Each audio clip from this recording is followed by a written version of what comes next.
Сәлеметсіздер ме? Менің каналыма қош келдіңіздер. Бүгінгі тақырып жеке медициналық кітапшаға арналады. Жеке медициналық кітапша оқу орнына түскенде, жаңадан жұмысқа орналасқанда міндетті түрде керек болады. Ең бірінші осындай кітапша сатып аламыз. Содан кейін бастапқы бетін толтырамыз. Бастапқы бетін өзіміздің 3-4 суретімізді жабыстырамыз. Аты жөнімізді жазамыз. Әкеміздің атын, және мында серия деп тұр. Серия деген жерге еш нәрсе жазбаймыз. Себебі қазір удостоверение болғандықтан оның сериясы жоқ. Тек қана номерімізді, иінімізді шетіне жазып қоямыз. Кітапшаның иесіне жеке қолын қойып, яғни өзіңіздің қолыңызды қойып, келесі бетті толтырасыз. Онда жұмыс орныңызды және лауазымыңызды, содан кейін туған айын, күнін, барлық жылын жазасыз. Мекен жайыңызды түгел толық толтырасыз. Содан анализдерді направление алу үшін ең бірінші өзіңіздің тіркелген поликлиникаға барасыздар. Сол поликлиникадан флюорография, яғни сіздерде тегін болады.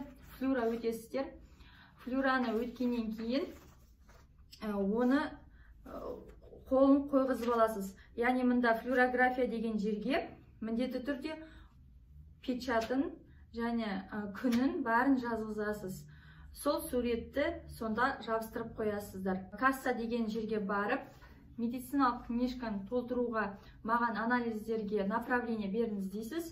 Сол кезде бізге осындай чек береді. Яғни бұл чек сіздерге анализдерге өту үшін. Мен 5200 теңге төледім.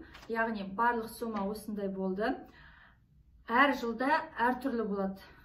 Сізге направление береді, яғни бактериологиялық лабораторияға, микрореакцияға және лабораторияның өзіне, сонымен қоса дерматовенерологқа және соны терапевтке береді.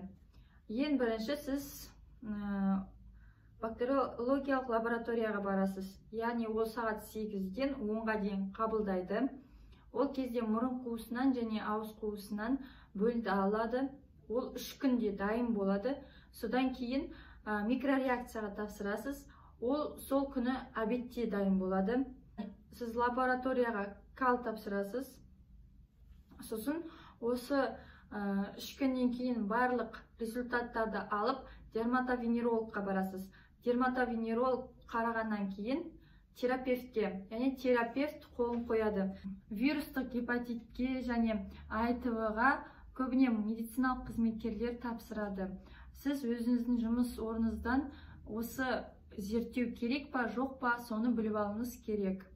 Уақыт пен ақша шығындамау үшін.